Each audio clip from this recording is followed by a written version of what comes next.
Support for this podcast comes from the Central Valley Journalism Collaborative, connecting communities with the resources, infrastructure, and networks to ensure a vibrant local free press. From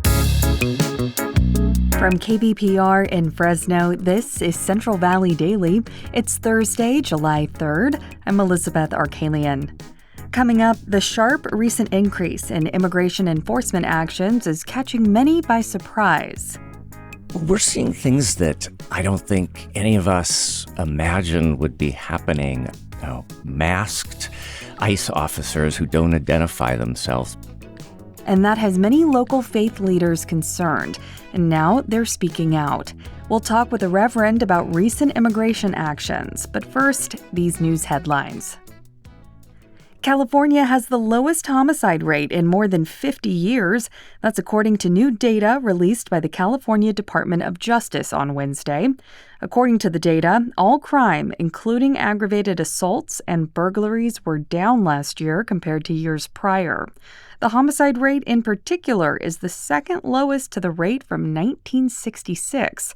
Officials say the state's homicide rate has historically been lower than other states.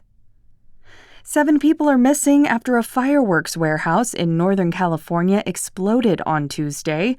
Associated Press correspondent Marcela Sanchez has this report. Residents were urged to avoid the area around Esparto and Madison in Northern California after an explosion at a warehouse set off fireworks, causing several fires. The building collapsed, and the Yolo County Sheriff's Office said the explosion was still under investigation. Governor Gavin Newsom's office said state ground and air resources had been deployed. The state fire marshal had also sent an arson and bomb investigation team to the area. That was Marcela Sanchez with the Associated Press. Fresno police say they've arrested an alleged serial rapist using genealogy tests. The technique combines DNA analysis with genealogical research to identify a suspect. Police say Cesar Flores is accused of rape and several other sexual abuse-related incidents. The crimes allegedly happened in multiple areas of Fresno County between 2019 and 2021. Fresno Police Chief Mindy Casto said Flores was tracked down thanks to state and federal collaboration. Him being taken into custody was a culmination of years of investigative efforts driven by the Fresno Police Cold Case Sexual Assault Unit. Genealogy has increasingly been used to solve cold cases in recent years. If convicted, Flores could serve life in prison. California legislators are considering a bill requiring data centers to track water usage. It would also require the state to develop guidelines on how data centers can use water more efficiently. These centers house servers that power essential online services like web searches and video streaming. They require large amounts of water to cool down servers and other equipment. Xiaolei Ren is an associate professor of electrical and computer engineering at UC Riverside. He says the integration of artificial intelligence has driven up the amount of water these centers require. According to the Berkeley Lab report, the water consumption in 2028 will be roughly 2 to 4 times as much as the 2023 level. So I think due to the AI demand, the water consumption is expected to be increasing very rapidly.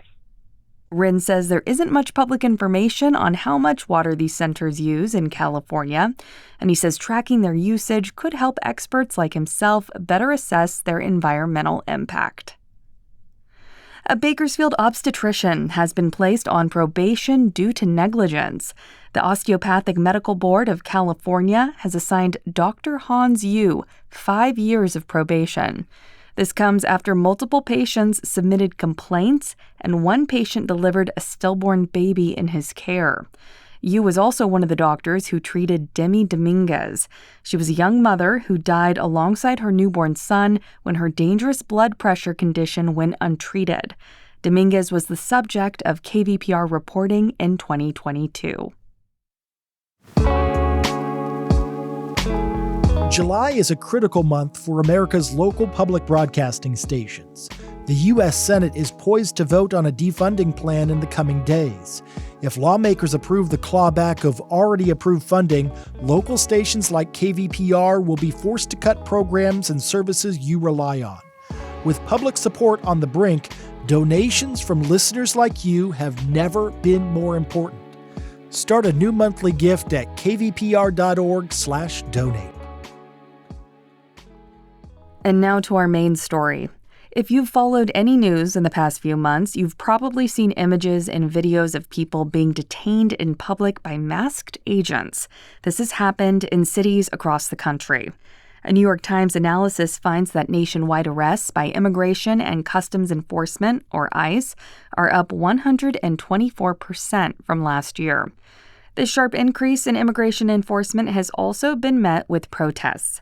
Demonstrations in Los Angeles last month captured international headlines and led to President Trump sending thousands of National Guard troops and U.S. Marines into the city. Critics have called the move authoritarian. Today we're speaking with Reverend Tim Kutzmark. He leads the Unitarian Universalist Church of Fresno. Reverend Kutzmark recently penned a letter with 15 other church leaders from a variety of faiths. In it, they denounced the Trump administration's immigration enforcement tactics, and specifically its response to the protests in LA. In the letter, the faith leaders call on others to speak up and address the, quote, attacks on the humanity and dignity of all residents of our country. Kutzmark says he's concerned the government actions won't stop in LA. We will dive into more specifics of that letter in just a moment, but to start, Reverend Kutzmark starts off our conversation by explaining his own church's philosophy. Unitarian Universalist Church of Fresno, we say we're a proudly progressive faith community. We are not specifically a Christian congregation. We welcome a variety of beliefs and perspectives. What unites us together are our religious values, belief that love needs to be at the center of all religion, and certainly at Unitarian Universalism. And part of that responsibility to love, as Cornel West says, is justice is what love looks like in public. And so Unitarian Universalism historically through the years has been really on the forefront of social justice movements in the country, be it right for women to vote, the civil rights movement, lesbian, gay, bisexual, transgender rights, and very active as well in climate change. You recently penned a letter alongside 15 other local faith leaders denouncing the Trump administration's response to protests against immigration and customs enforcement in Los Angeles. So what inspired you and your fellow faith leaders to author the letter? And I want to give absolute dual credit to Rabbi Laura Weiner from Hebrew Union College, who did a lot of the work on the letter. So many of the words are hers as well. I think it was watching in truly horror at what was happening in LA that mostly peaceful protests were about to be suppressed by the federal government stepping in directly against the wishes of the governor of California, the mayor of Los Angeles, and the police chief of Los Angeles in what to those of us who signed the letter was a blatantly political act that was a first attempt to see how far the administration, what they could get away with.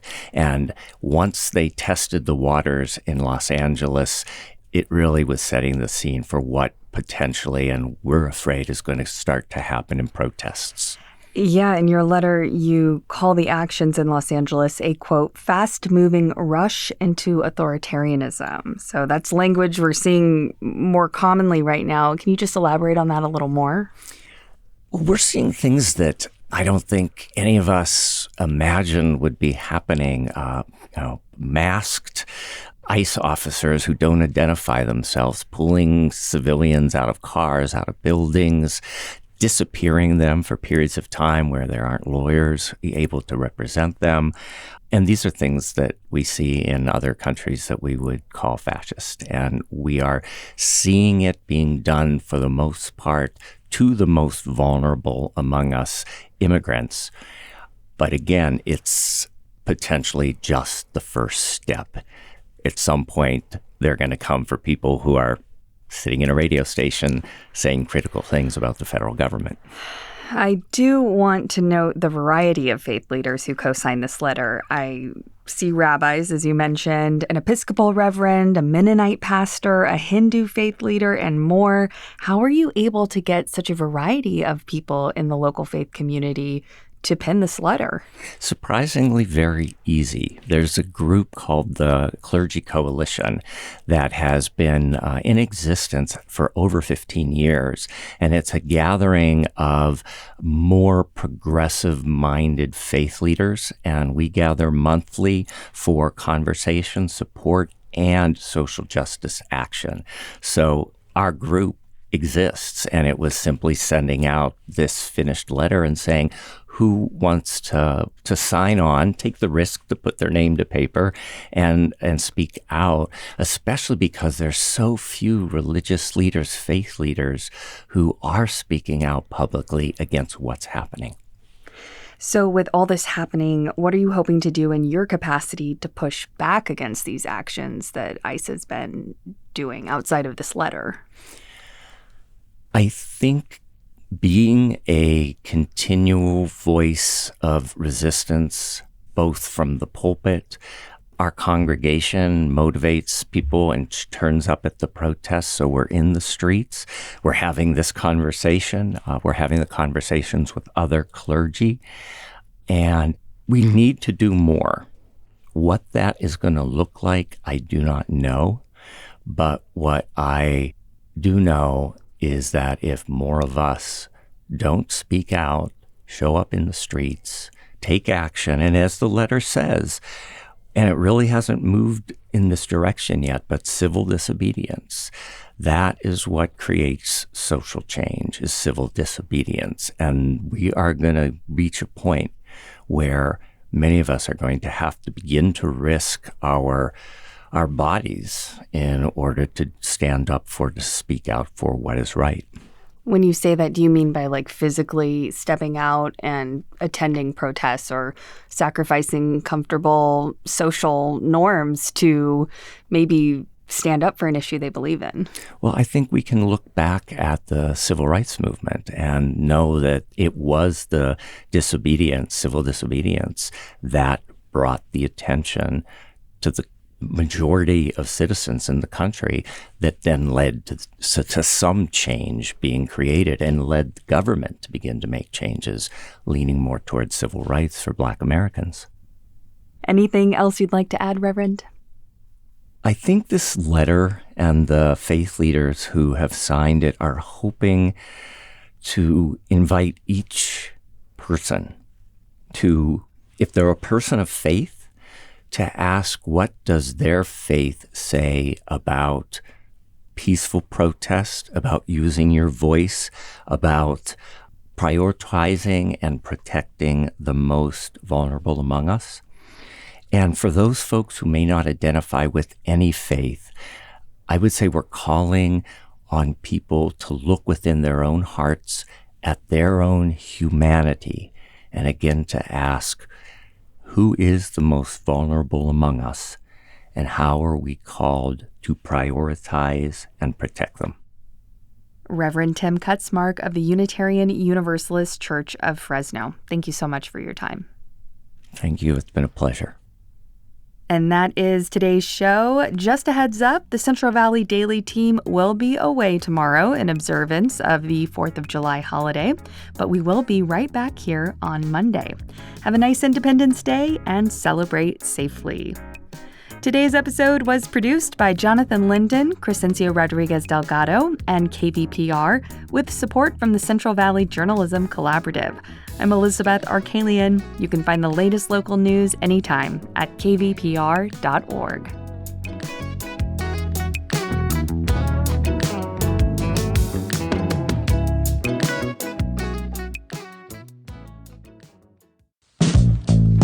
These days, there's so much news, it can be hard to keep up with what it all means for you, your family, and your community. The Consider This podcast from NPR features our award-winning journalism. 6 days a week, we bring you a deep dive on a news story and provide the context and analysis that helps you make sense of the news.